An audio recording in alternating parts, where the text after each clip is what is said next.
ایک وقت ایسا آیا کہ وہ ولی کامل بنے۔ آج ساری دنیا حضرت بایزید کو یاد کرتی ہے۔ ان کا مقام تو میں نے کہا نا کتابوں میں لکھا ہے، جیسا جبرائیل کا مقام دوسروں فرشتوں کے مقابلے میں ہے۔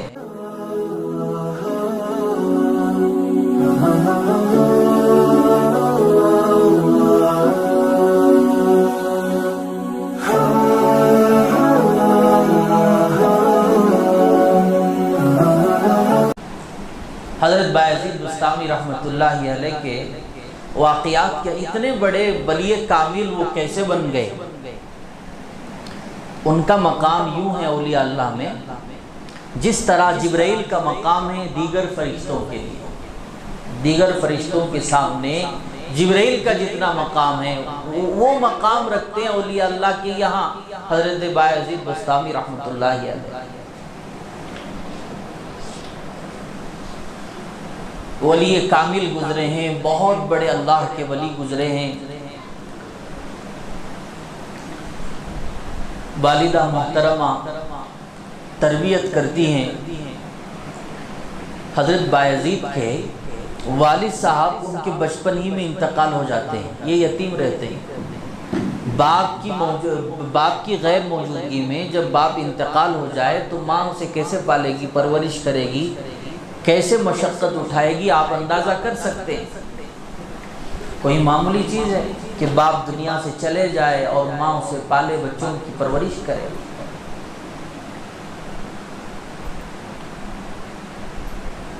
حضرت بایزید چھوٹے تھے، ابا کی دنیا سے رخصتی ہو گئی، وہ دنیا سے چلے گئے۔ والدہ نے بچے کو پالا، سنبھالا اور ارادہ کیا کہ اب مجھے بچے کو علم دین سکھانا ہے، اب مجھے بچے کو کچھ علم سکھانا ہے، عالم بنانا ہے، ولی کامل بنانا ہے۔ اس کے لیے مجھے کرنا کیا ہے؟ فیصلہ کیا کہ میں چلتی ہوں مدرسے میں داخلہ دلوا دیتی ہوں۔ گئیں بچے کو لے کر مدرسے میں داخلہ کروائیں، اور پڑھانے والے قاری صاحب سے والدہ نے کہا کہ قاری صاحب میری چاہت ہے، میری خواہش ہے کہ میرا بچہ عالم دین بنے، علم حاصل کر لے، ولی کامل بنے۔ آپ اسے بار بار گھر نہ بھیجیں، اگر یہ گھر کو بار بار آتا رہے گا تو اس کا ذہن بگڑ جائے گا اور اس سے اس کا نقصان ہو سکتا ہے، علم دین سے محروم ہو سکتا ہے۔ آپ اسے گھر بار بار نہ بھیجیں، اسے پڑھائیں۔ جو کہنا تھا ماں نے کہا۔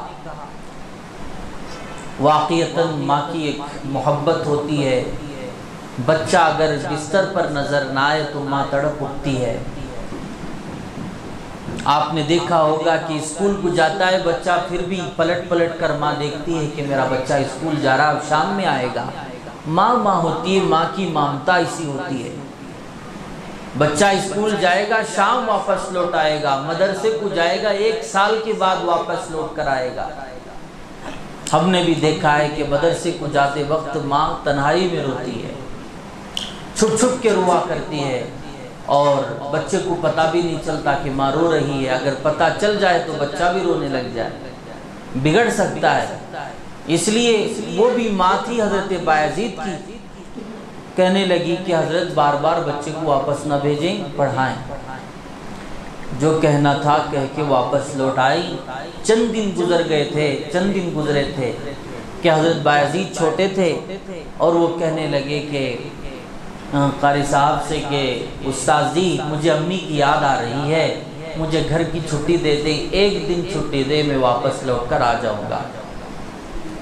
والدہ کو دیکھنا چاہتا ہوں، امی کو بات کرنا چاہتا ہوں۔ اللہ اکبر کبیرہ۔ حضرت چھوٹے ہونے کی وجہ سے ماں کی یاد آیا کرتی تھی۔ حضرت قاری صاحب کو ماں کی باتیں یاد آ گئیں، کہنے لگے کہ بیٹا تم تو گھر جانا چاہتے ہو، اور آپ کے والدہ نے کہا ہے کہ گھر جانے سے تمہارا خیال بگڑ سکتا ہے، تم یہیں رہ کے پڑھ لینا۔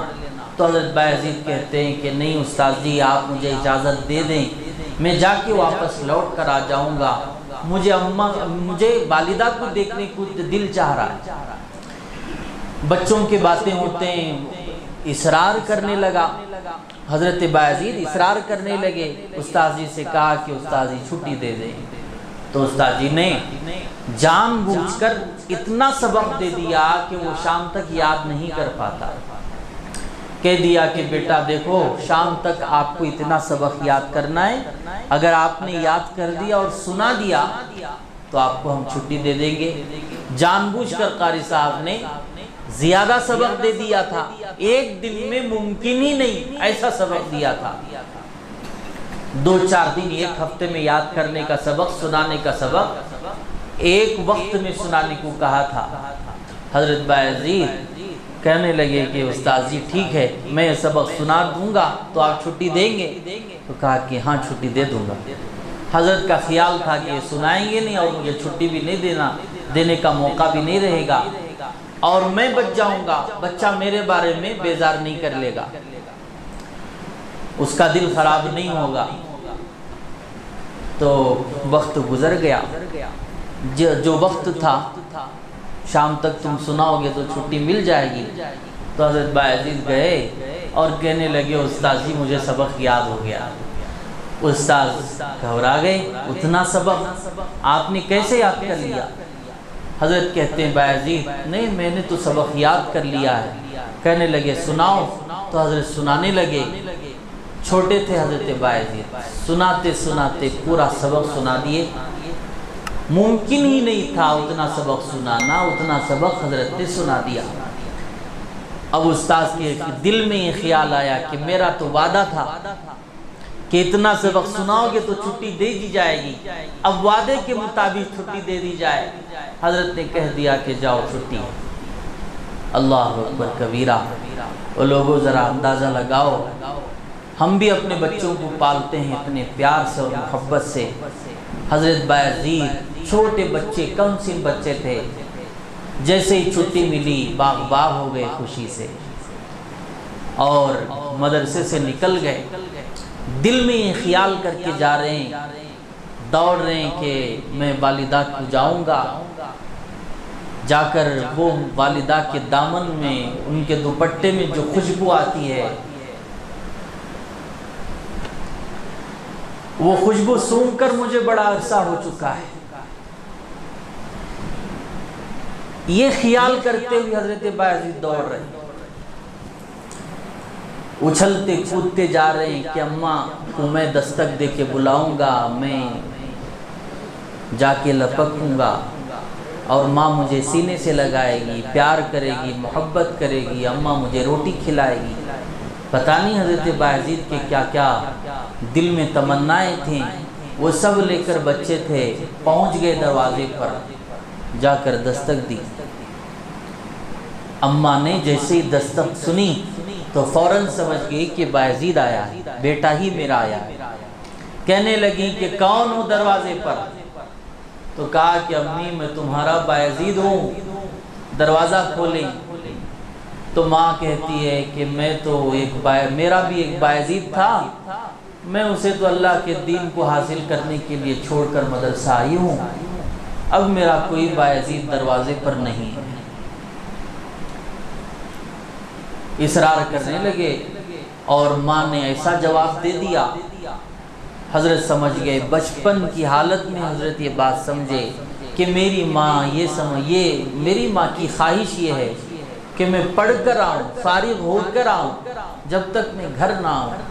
پھر وہاں سے نکل گئے، ماں کی خواہش کے مطابق دروازہ چھوڑ کر، ماں کے آنچل کو چھوڑ کر، ماں کی محبتوں کو چھوڑ کر وہاں سے گھر چلے، واپس مدرسہ چلے، جا کر پورا پڑھنے تک واپس لوٹ کر نہیں آئے۔ ماں کی وہ قربانی تھی، باپ تو دنیا میں نہیں تھے نا، ماں کی وہ قربانی تھی۔ ماں ہوتی ہے، یادیں کر کر بچے کو رویا کرتی تھیں۔ ایک وقت ایسا آیا کہ وہ ولی کامل بنے۔ آج ساری دنیا حضرت بایزید کو یاد کرتی ہے۔ ان کا مقام تو میں نے کہا نا، کتابوں میں لکھا ہے، جیسا جبرائیل کا مقام دوسروں فرشتوں کے مقابلے میں ہے، اس طرح سارے اولیاء کے مقابلے میں ان کا مقام و مرتبہ ہے۔ اتنا بڑا مقام و مرتبہ حاصل کرنے والے حضرت بایزید ہیں۔ اگر دیکھا جائے تو ان کی محنت کیا ہے، مشقت کیا ہے، نظر آتا ہے کہ ان کے والدہ نے فکر کی تھی، اسی لیے وہ وہاں تک پہنچ گئے۔ آج تم بھی والدہ ہو، تم بھی والد ہو، تم بھی ماں باپ ہو، اگر تم بھی فکر کر جاؤ تو بچے وہاں تک پہنچ سکتے ہیں۔